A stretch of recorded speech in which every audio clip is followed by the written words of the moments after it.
When you were starting the company, so like if you just look at the math, there's a world where HubSpot in the next 5 or 10 or who knows how long can be worth like $100 billion, which is, one of the biggest top 200 or something companies in the world.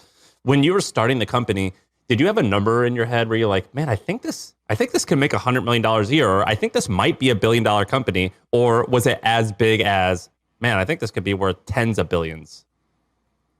We didn't have a specific number in our head, but we had, I'll say comparables for lack of a better term, which is, okay, there are successful software companies that have done similar or related things, either they're in the same market or in the same target customer base that had achieved it. It's like, okay, well, and this is what we told to VCs at our pitch. We're like, okay, we think at the time we were just in marketing software. So I'll give you the first 30 seconds of the pitch, is that in the history of software, no one has ever really built a $10+ billion household name, global brand marketing software company. Had never been done. Omniture was the greatest one at the time with $1.5 billion price tag at the time.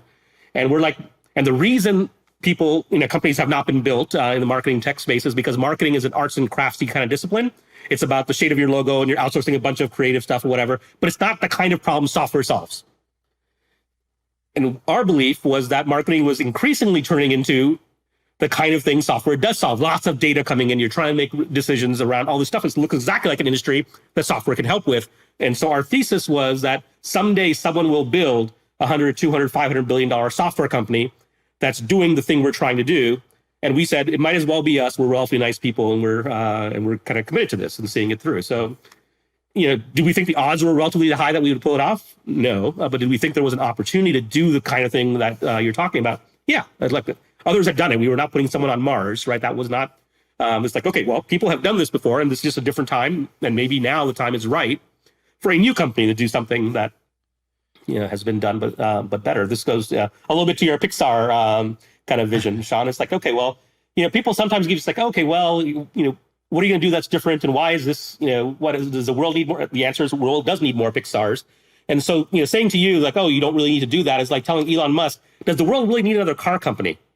And like they kind of downplay the fact that it's like, yeah, it's got 4 wheels and it gets you from point A to point B, but it's all like there's just one interesting element about it that makes it completely different, right? It's like, it's the same thing. Like most ideas that have been super successful are not complete new from whole cloth cut, right? They're and I don't like the cliche of building on the shoulders of giants, but it's like just about everything that's ever been done is derivative to some degree. It's just based on your level of abstraction, how many steps back you're willing to go.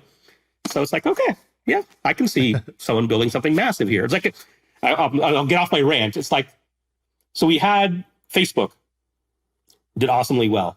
Then Twitter comes along and people said, oh, well, that's just Facebook, but you have shorter messages or something like that. It's like Facebook with constraints. With less. And then Instagram comes along. It's like, well, you can post photos on Facebook. Why would anyone ever use Instagram? That's like Facebook without all the other cool things that I like as well, right? No Messenger, none of that stuff.